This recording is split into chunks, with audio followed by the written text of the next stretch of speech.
Malinovsky, el mayor traidor del mundo.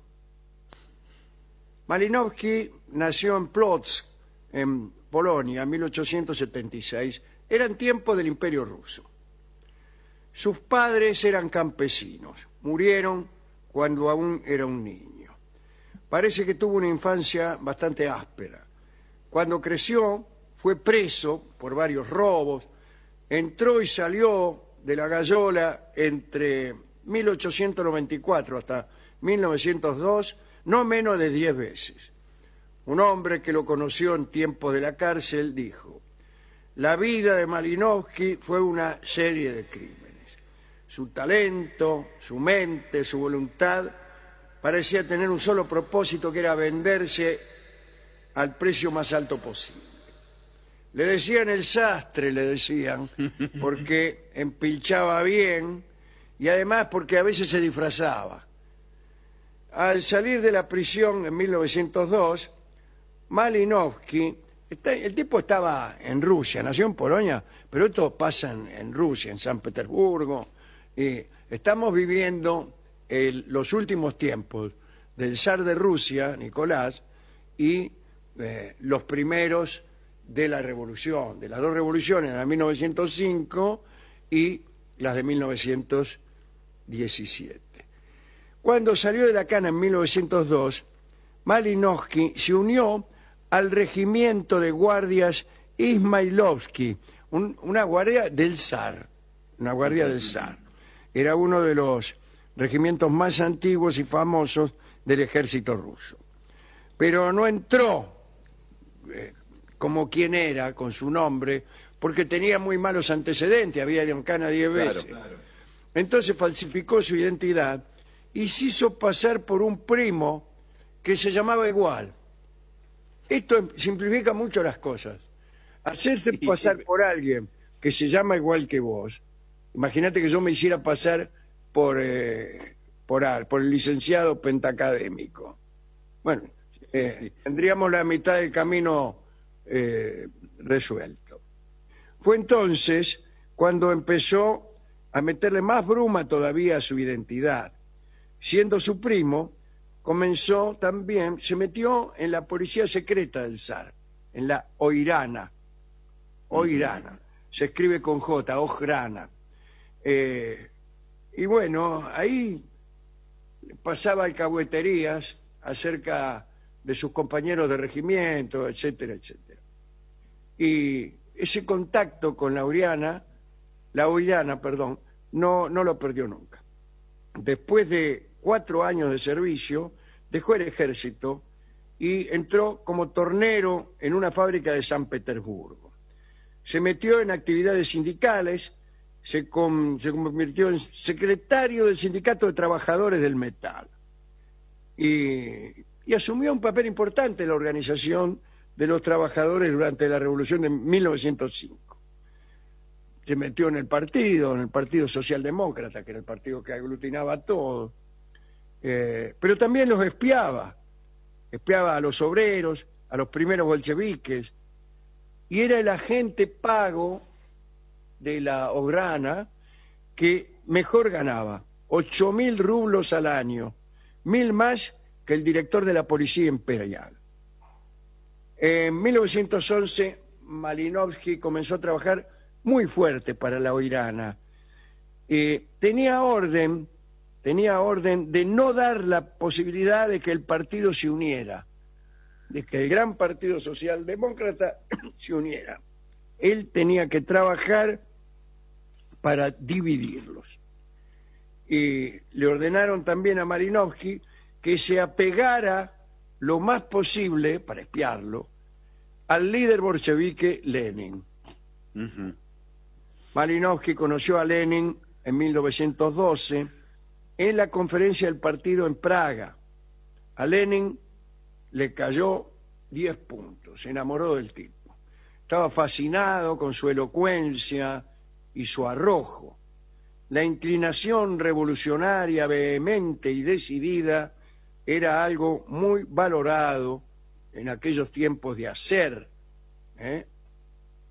en una revolución donde a Lenin le gustaban los tipos de acción. Bueno, el 25 de octubre de 1912, Malinowski fue elegido miembro de la Duma estatal del Imperio Ruso. ¿Qué es esto, la Duma? La Duma es una concesión que hizo el zar Nicolás cuando vino la revolución de 1905. La Duma es un parlamento. El tipo les permitió tener un parlamento. Entonces, Malinowski era diputado bolchevique en la Duma. Ahora, los bolcheviques no creían mucho en la Duma, ni en nada por el estilo, ¿no? Ahí había un dirigente demócrata que se llamaba Kerensky, que era un burgués, ¿no? Y Kerensky estaba ahí en la Duma, quería el parlamentarismo, una cosa tibia. Los bolches querían la revolución, ¿cierto? Bueno, pero Malinowski era diputado bolche en la Duma. Como agente secreto, ayudó a enviar varios bolcheviques importantes, como Sergo Orzonikidze, Stalin y Sverdlov, al exilio siberiano. Los mandaron a todos a un lugar que se llamaba Turujansk, y ahí, por ejemplo, Sverdlov y Stalin se alojaban en la misma Saepi. Y allí, es curioso esto, no estaban presos. ¿Podían salir? Podían salir, pero no se podían rajar, porque, ¿cómo hacía? Estabas en Siberia, cerca del círculo polar ártico, y había unos guardianes, unos tipos que los vigilaban, pero no estaban atados, podían salir, ir hasta la esquina, volver, no podían irse del pueblo, pero no podían porque les estaba prohibido, pero tampoco podían porque era imposible. Claro, no llegaba nadie. No, tenías que subirte en un barco que lo único que había estaba lleno de policías y o sea, no podías rajarte. Entonces vivían ahí, se hacían amigos de la gente del pueblo y pasaban años. Bueno, acá dice, lo habían metido en cana a Stalin por portador de panfletos y demás asuntos, ¿no? Y resulta que, mirá cómo lo vendió Malinowski a Stalin. Sí. A Stalin lo estaban persiguiendo, él sabía que la cana lo perseguía. Y entonces se escondía, ¿viste? Salía poco. Y un día había un baile bolchevique. Y Malinowski le dice, vamos. No, dice Stalin, me va a agarrar la cana, ¿qué voy a ir? Vamos, dice, yo te presto un traje. Oh. Y le prestó un traje y lo llevó al bailongo. Y por ahí, en medio del baile, se ponen a charlar los dos, Malinowski y Stalin. Y ahí es cuando entra la cana y lo agarran de las pestañas a Stalin y se lo llevan preso.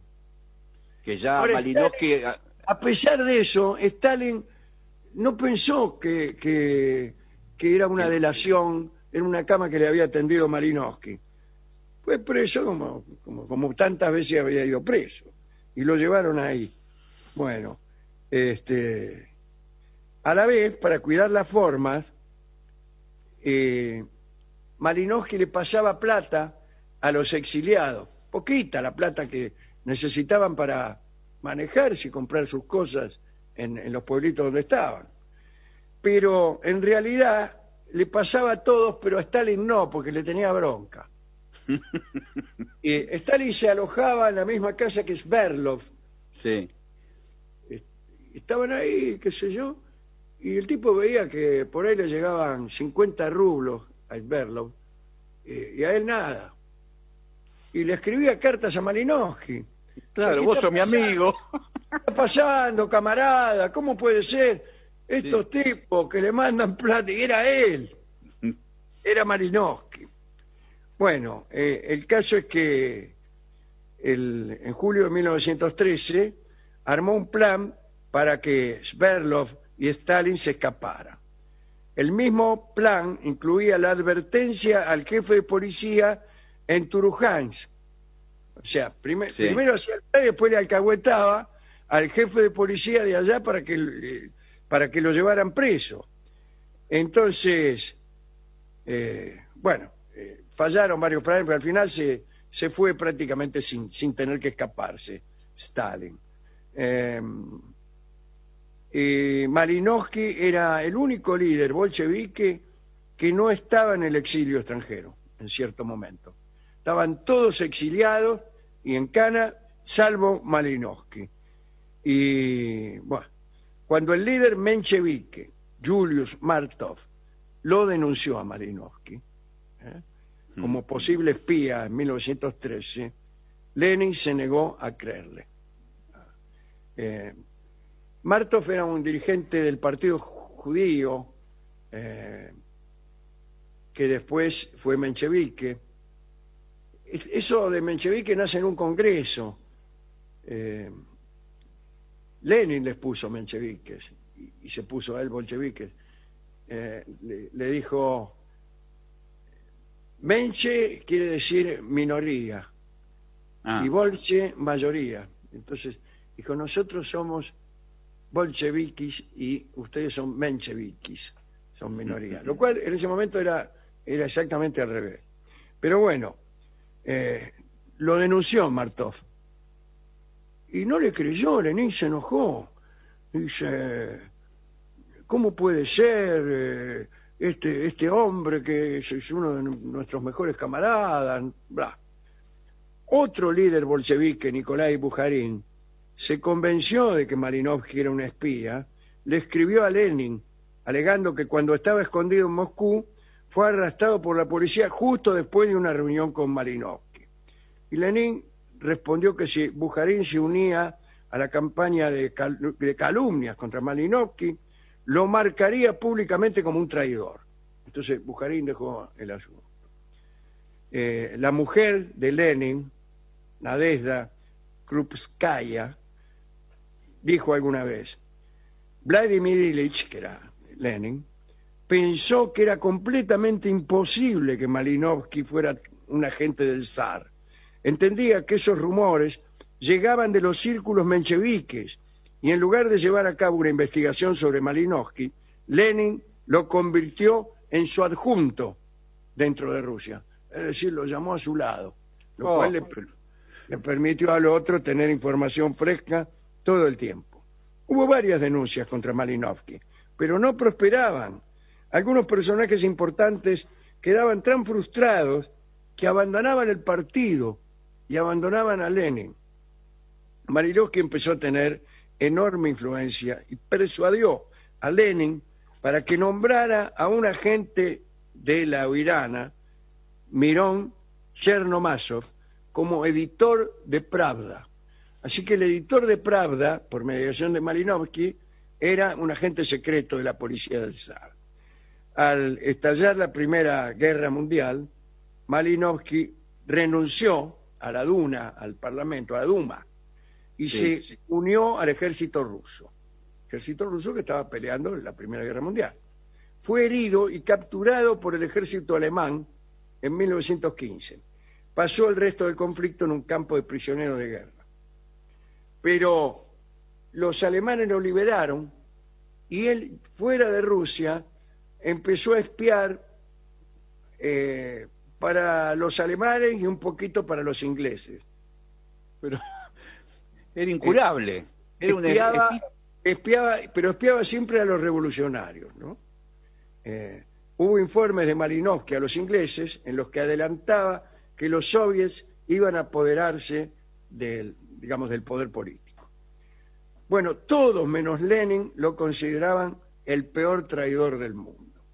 El 2 de noviembre de 1918, Malinowski cruzó la frontera rusa, es decir, volvió, él estaba en el extranjero. Volvió y apareció en Petrogrado, que así se llamaba ya, después de la revolución, la ciudad de San Petersburgo. Visitó el Instituto Smolny, que era la sede de los bolcheviques durante aquellos días, ¿no? Y exigió ver a Lenin.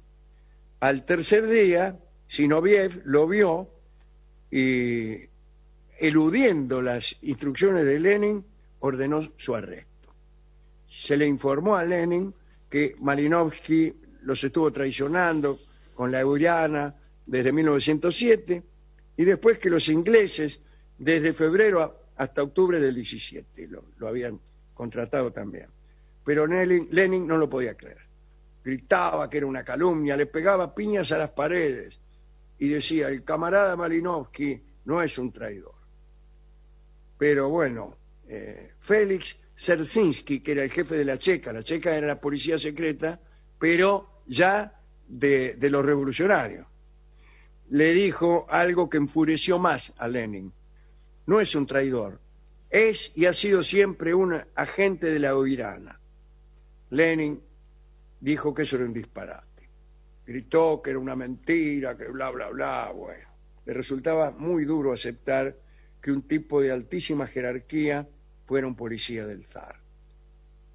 Lenin lo había defendido siempre y lo defendió durante todo el proceso, hasta que lo enfrentaron con informes secretos de la Oirana, redactados muchos años antes de la revolución y que no dejaban lugar a dudas de que Malinowski había entregado informes y señalado locales secretos del partido y alcahueteado a camaradas de alto nivel. Allí estaban las pruebas.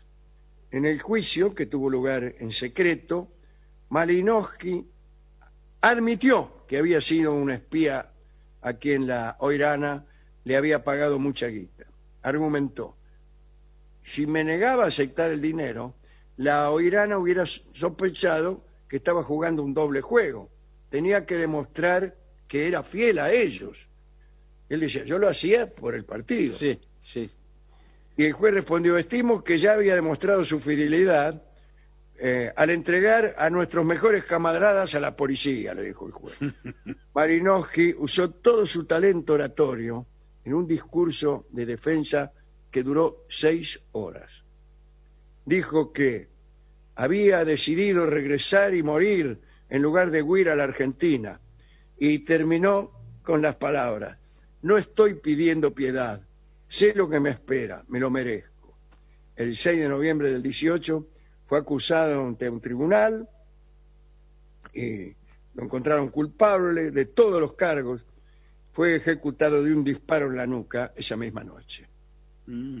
Así los mataban. Tenía 41 años. Durante el terror de Stalin, después del 37, también los sentenciados a muerte eran ejecutados de un disparo en la nuca, ¿no? Hay quien especula que Lenin, que no tenía un pelo de sonso, siempre había sabido las conexiones de Malinowski y que lo dejaba operar porque eso le convenía. Estaba ahí enmarañado con el poder, lo dejaba al lado de él. Sí, lo dejaba al lado de él, pero algunos dicen que lo hacía a propósito. Una última cosa, siguiente hecho en medio de todo lo que contamos, podría explicar el vaivén de Malinowski. En febrero del 17 cayó el zar y se puso en funciones el gobierno provisional con Kerensky a la cabeza. Entre aquel febrero y el octubre del 17, cuando finalmente ganaron los bolcheviques, los ingleses le ofrecieron a Malinowski ampliar sus servicios y contratarlo como provocador para que el ejército blanco aplastara definitivamente a los manifestantes rojos. El ejército blanco era el ejército, digamos, zarista o antibolchevique, que era una de las dos partes de la guerra civil, la otra parte sería el ejército rojo. Muy bien, entonces le ofrecieron ser provocador, ¿no? Y los ingleses querían que en una manifestación donde se presentaran los bolcheviques, Malinowski debía encender la mecha. Y bueno, dice, ahí donde pase eso, aparece usted y enciende la mecha para que estalle todo. Malinowski reclutó a algunos cosacos retirados, cosacos de la cana, ¿no? Furiosamente anticomunistas, se apostaron en unos edificios el día que iba a haber una manifestación y esperaron. De pronto, en una calle lateral, los obreros bolcheviques irrumpieron por la avenida enarbolando grandes pancartas rojas con letras doradas. Todo el poder a los soviets. Y en ese momento, uno de los cosacos que había contratado Malinowski vio a los obreros y se enloqueció él de furia. Se trataba de hacer enfurecer a los obreros. Y el tipo se volvió loco y apuntó hacia la calle y lanzó una ráfaga de metralla sobre la multitud. Por un instante, Malinowski quedó paralizado. Esperaba que el oficial atacara a la movilización, pero después, cuando viniera la movilización. Y cuando Malinowski ya no estuviera allí. Claro, quedaba Y se pegado. armó. ¿Y qué hizo Malinowski enseguida? Corrió y cambió de bando. Se puso al lado de los obreros y empezó a gritar: muera el gobierno provisional, todo el poder a los soviets, qué sé yo. Mientras le metía hizo más todavía. Al cosaco ese anticomunista que se había empezado, que tiró la ráfaga, lo mató él. Lo mató Malinowski. Qué personaje increíble. Ese era el tipo, ¿no? Ese fue. Decían que era el peor traidor del mundo. Bueno, una linda historia para Muy linda. revivir aquellos tiempos tan ásperos, tan terribles, ¿no?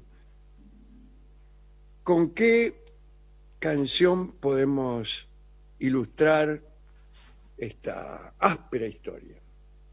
Vamos a escuchar la milonga que se llama Un baile a beneficio, que fue compuesta en conmemoración de aquel baile en el que Malinowski traicionó, entregó a Stalin. Bueno, Evidentemente, pero- no cabe ninguna pero duda. sí. no hay certezas de eso, me No hay, parece. Para no mí sé es si- una milonga compuesta por Malinowski.